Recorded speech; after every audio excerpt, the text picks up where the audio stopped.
Jackie, we're so glad you're back in the city. I think you know that we are celebrating the 50th anniversary of the Arts Council. Yes. And you were certainly a very important part of that. When did you first come to the Arts Council? I came in 1974, And how long were you here? 22 years. Oh, my. What are some of the highlights when you think back in your 22 years? Well, I mean, it started as an agency largely to put on a festival. Mm-hmm. And it continued as that for a very long time, to this day, of course. But over the years, it fleshed out into a much broader, more important community asset besides 1 week a year. And so, following that kind of organic trail to where it would lead us to find pockets that we could serve in the community was pretty exciting. It sure And has so we've ended up with just a fabulous list of services and programs and so forth. This Arts Council is a little unusual across the country as you know, I got to know other arts councils. Usually they're either funding agency or programming agencies. We were not a funding agency, but we were also the main arts agency, arts council in the city. So we're not government, we're private, but which gave us a lot of flexibility, actually. Yes, that's right. So it's been fun, you know. It was the best job anyone will ever have, is being at the Arts Council. Well, you certainly did a superb job. I'm sure you know that we now moved back in front of the Civic Center.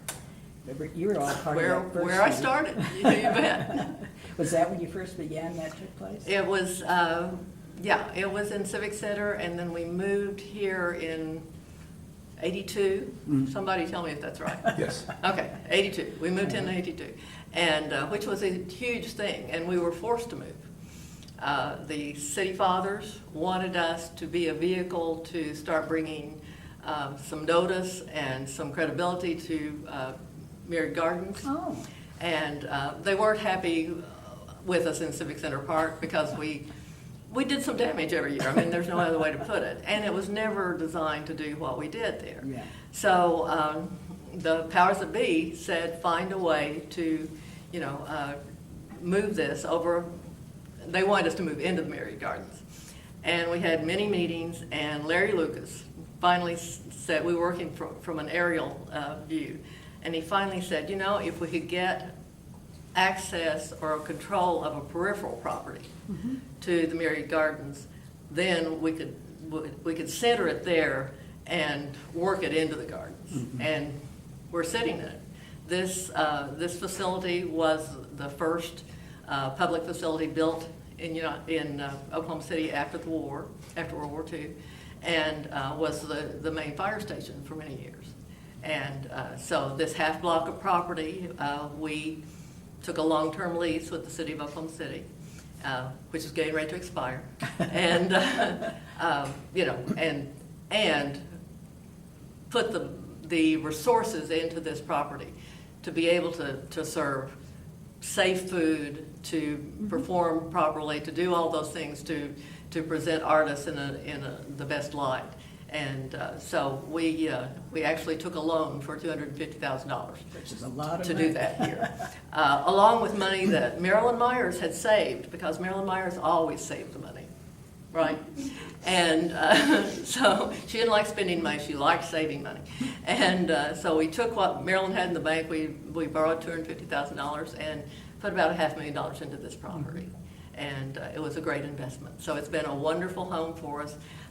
Having control on this space made a huge difference in the way we could develop and grow the festival. That's for sure. What are some of the funny things? Some of Oh, Lord. the highlights? Oh, how many? Lynn and I have sat not too long ago and started talking about those kinds of things.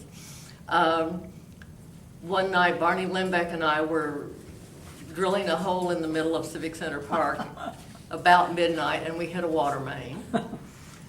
Trying to find somebody with the city who could come shut off the water in the middle of a Saturday night's not easy. And so we flooded the place. It was, you know, there were many of those instances.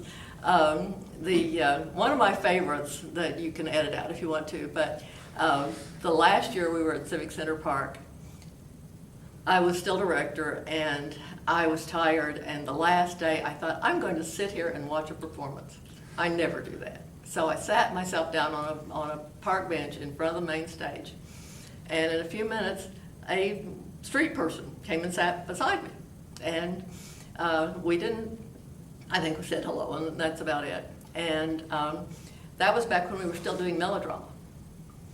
And at the end of the melodrama, when the heroine throws her skirts up and eeks and so forth, she had no underwear on, which was a dare among the cast. And I was just stunned, and I thought, what am I supposed to be doing about this? You know, finding this girl some panties, what am I doing? And this guy looked at me and he said, I hope you saw that too. Because he had been drinking and I hadn't. Well, So that's one of my favorite stories. Well, Jackie, we really appreciate you being here and sharing your memories with I'm us. happy to do it. I appreciate being included. Well, good. Thank you so much. You bet. Okay.